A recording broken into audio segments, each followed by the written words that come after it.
Hey guys, how y'all doing? Good hot day here in Vermont. I got the cabin done. I got a video on that. If I don't get it up for this one, I'll be getting it all up. But the cabin's done. I don't have this. And the other day I got over here to work on the cabin. And when I got here, I forgot something. And when I went back, there was a fresh rabbit hitting the road that wasn't there when I came over. I said, well, we ain't gonna waste that. So I decided this afternoon, it was hot. I'm working on the outhouse at home, then I'll bring it up here. Everybody's got to have an outhouse.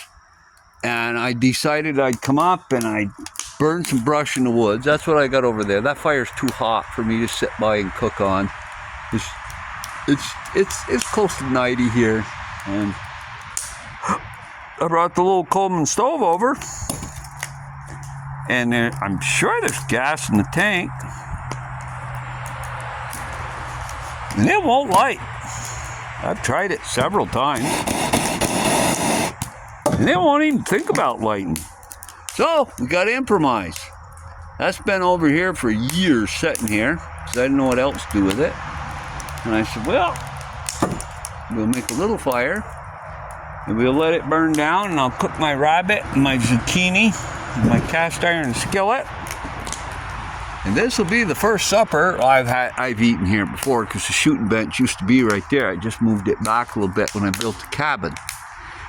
The reason I built it here, it's accessible with a motor vehicle. And I have a very neighborly guy that said, hey, you know what? You can drive over my land. And I don't have to drive down a state road to get here. It's not... Well, this is a great place to... fuck it. You want to arrest me, you bastards? Come and arrest me. I don't care. You can pay for my cancer bills. Anyway, I drive it on municipal highways. We're not supposed to, but I do. If they want to arrest me, come put me in jail. Jesus. You know, and I can drive that over here now, which is nice. And... really great guy. He had some logs I pulled out for him, which is a great favor for letting me cross his land to be able to drive that here. I mean, all right, I'm not going to drive it on a state road where the speed limit's 50, 55 miles an hour, but on a town road at 25, come on, that thing will do 35 miles an hour.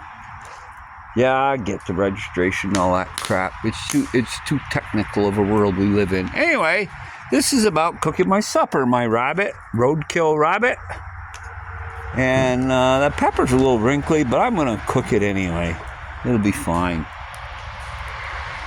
Going to have another drink here in a minute. I got a beer here somewhere. I'm not going home for several hours, so it's all right. Well, I'm going to shut you off and let this burn down, because it's a little bit hot to put a kettle on it right now.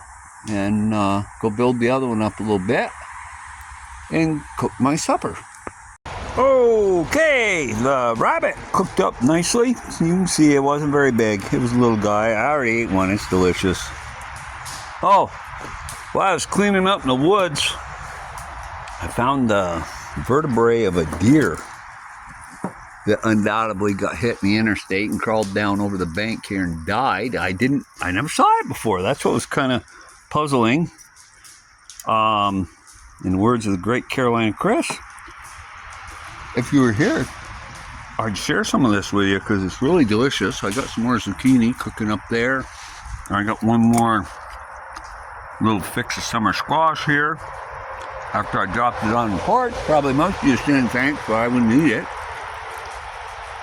You know, that worked well, considering the fact that the stove wouldn't. I mean, the little gas stove is much easier. And that has worked well. I'm going to put a little more cedar under it. I use cedar and a little bit of ash branches I just chopped up here in the woods. Or I sawed them up with a chainsaw and I split them with the axe. Speaking of axes, that axe case and this axe right here, it's out of the case. But that sheath, John Capps made me... Oh, God. John, correct me if I'm wrong, 10 years ago.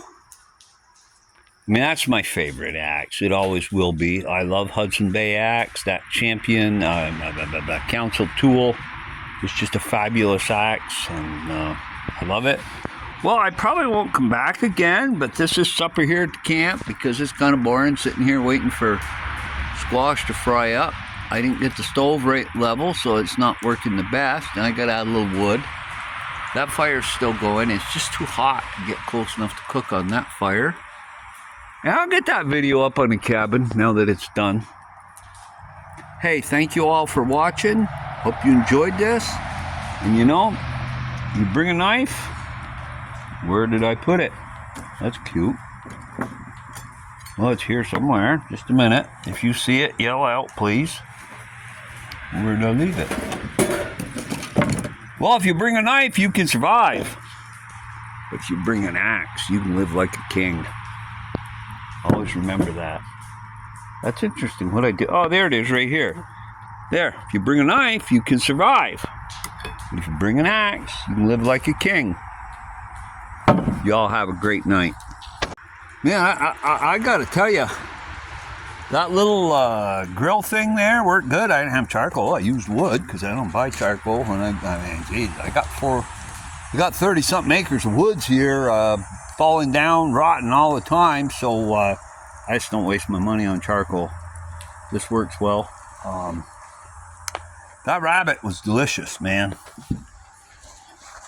I don't wish him any hard luck, but if I went home tonight and there was another one hitting the road, it wouldn't break my heart. You know, Louisiana, you aren't the only one that eats roadkill. God's country hunting and fishing there, I just want you to be aware, there are some of us other rednecks here that don't have any problem picking up roadkill. I mean, what the hell difference does it make how it killed? If I shot it or caught it on a fishing pole or went to Hannaford's and bought it, dead is dead as long as it's fresh. I mean, if it's all bloated up and covered with flies, well, okay, that's been there too long. But I mean, that little guy was fine. I wish I'd taken his picture. Hey, if I'd found that deer when it was fresh, trust me, I'd eaten him too. That little stove worked good. I don't know what's going on here. There's fuel in the tank. I can feel it. I'm going to try another stove on it and see if it's the tank or if there's something wrong in the stove. I don't know. But anyway, thank God for remembering the little thing up there. It was up there on the rocks. I've left it there for years. I'm going to put it here in the camp somewhere, after, you know, when it goes out and gets cool. Like I said, I would have shared some if you'd been here, but I've lied about other things too. Carolina Chris, you have a great weekend if you see this. Cat in the North. Steve Winkleman, Sean up in Canada. I mean, you guys all mean so much to me. I can't think of you all right now. I hate this. I hate getting old. I really do. I've got new people commenting that I really appreciate. A guy from Canada, and I cannot think of his name. And there's a lot of old channels out there that don't post anymore that I really miss. And John Caps, I was really happy you put a video up the other day. I don't know if you've all watched him or not. He's got a great channel. He hasn't posted in a long time, but if you're bored someday, go back to his archives and watch some of them. They're pretty good. You all have a great weekend, and I don't know what else to say. This is living out here in the woods, cooking over in a fire like that, and that's what I built this thing for. Y'all have a good day.